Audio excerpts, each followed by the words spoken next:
இந்த உலகத்தோட மிகப்பெரிய யூடியூபர் மிஸ்டர் பீஸ்ட் அப்படிங்கிற விஷயம் உங்களுக்கு கண்டிப்பா தெரிஞ்சிருக்கும். அவருக்கு இப்ப 444 மில்லியன் சப்ஸ்கிரைபர்ஸ் இருக்கு. அவர் 100 மில்லியன் சப்ஸ்கிரைபர்ஸ் அடிக்கிறப்ப அவருக்கு யூடியூப் வந்து ரூபி ப்ளே பட்டன் கொடுத்தாங்க. அதை பார்த்து நம்ம மேத்யூ பீம் வந்து யூடியூப் பண்ண உனக்கு தரது நான் இதோட 100 மடங்கு பெருசா ஒரு ப்ளே பட்டன் பண்ணி தரேன்னு சொல்லிட்டாப்ல. அதுக்காக ஃபர்ஸ்ட் கம்ப்யூட்டர்ல மாடலா ரெடி பண்ணிட்டாங்க. அதை ப்ளூ பிரிண்டா வெளியே எடுத்து அது ரெடியா வச்சுக்கிட்டாங்க.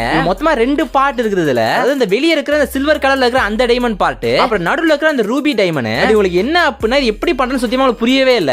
ஃபர்ஸ்ட் ஒரு கார்ட்போர்ட்ல வந்து வரைஞ்சு வச்சுக்கிறாங்க எப்படின்ட்டு.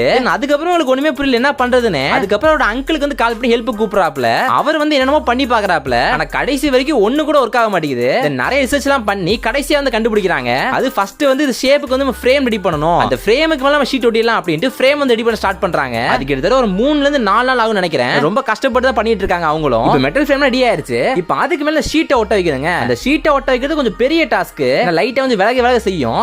அதை பண்ணிட்டு இருக்க அதே டைம்ல சைடுல இன்னொருத்தர் வந்து அந்த ரூபி ரெட் கலருக்கான ப்ளே பட்டன் பண்ணிட்டு இருக்காரு. அதை என்ன பண்ணனும் பாத்தீங்கன்னா ஃபர்ஸ்ட் ஒரு மோல்ட் ரெடி பண்ணிக்கிறாங்க. அந்த மோல்ட்ல வந்து ரெசின் ஊத்த போறாங்க. நல்லா வந்து ரெட் கலர்லாம் ஊத்தி அந்த ரெசின் ரெடி ஆயிருச்சு. இப்போ அந்த ரெசினை வந்து அந்த மோல்டுக்குள்ள போட்டுட்டு காய வச்சு எடுத்தா நம்மளுடைய ப்ளே பட்டன் ரெடி ஆயிரும். அதை எடுத்தும் பார்க்கற நல்லா தான் இருக்குது. After 2 days of hard work வந்து அந்த வெளிய இருக்கிற அவுட்டர் சில்வர் லேயர் ரெடி பண்ணிட்டாங்க. இப்போ அந்த ரூபியை தூக்கி நடுவுல வைக்கிறதா மேட்டர். அவங்களும் என்னமோ பண்ணி பார்க்கறாங்க. கையில பட்டுக்கிட்டே இருக்குது. அப்புறம் கடைசியா வந்து கயர் டெக்னிக் கொண்டு வந்தாங்க. கயர்ல வச்சு பொறுமையா இறக்கிடலாம் அப்படின்ட்டு. அதுக்குள்ள இறக்கிட்டு பார்த்தா நிஜமா பக்காவா சூப்பரா இருக்குங்க. பின்னாடி பேர்லாம் எழுதி வச்சுட்டாங்க. இப்போ ஒரு கண்டெய்னர்ல போட்டு மிஸ்டர் பீஸ் ஆபீஸ் கொண்டு போகணும். பத்திரமா கொண்டு வந்துட்டாங்க. அங்க உள்ள போய் பார்த்தா மிஸ்டர் பீஸ் அத்தனை ப்ளே பட்டன் வச்சிருக்காப்ல. பாக்கிறதுக்கே செமையா அழகா இருக்குல்ல. இப்போ அந்த ஆபீஸ்க்குள்ள கொண்டு வந்துட்டாங்க. மிஸ்டர் பீஸையும் பார்த்துட்டாங்க. அவர் கண்ணை மூடிட்டு அப்படியே கூட்டிட்டு வந்து அப்படியே கண்ணை திறக்க சொல்றாங்க. அவர் கண்ணை திறந்து பார்த்து பயங்கரமா சர்ப்ரைஸ் ஷாக் ஆயிட்டாப்ல. எவ்வளவு வெயிட் என்ன ஏதுன்னு ஃபுல்லா பார்த்துட்டு இருக்காப்ல. அவர் ஜாலியா பார்த்துட்டு இருக்காப்ல. அப்புறம் யூடியூப் கொடுத்த ரியலான அந்த ப்ளே பட்டனை கொண்டு வந்து வைக்கிறாங்க. ரெண்டுமே பக்கத்துல எப்படி இருக்கு பாத்தீங்களா? அது இமுட்டுன்னு இருக்கு. ரொம்ப பெருசா இருக்கு. சரி, உங்க எத்தனை பேருக்கு மிஸ்டர் பீஸ் பிடிக்கும் அப்படின்னு மறக்காம கீழ கமெண்ட் பண்ணிட்டு இந்த வீடியோ பிடிச்சா மறக்காம லைக் பண்ணிட்டு சப்ஸ்கிரைப் பண்ணிட்டு போயிருங்க. இந்த மாதிரி எக்கச்சக்கமான இன்ட்ரெஸ்டிங்கான வீடியோஸ் நம்ம சேனல் வந்துகிட்டே இருக்கும்.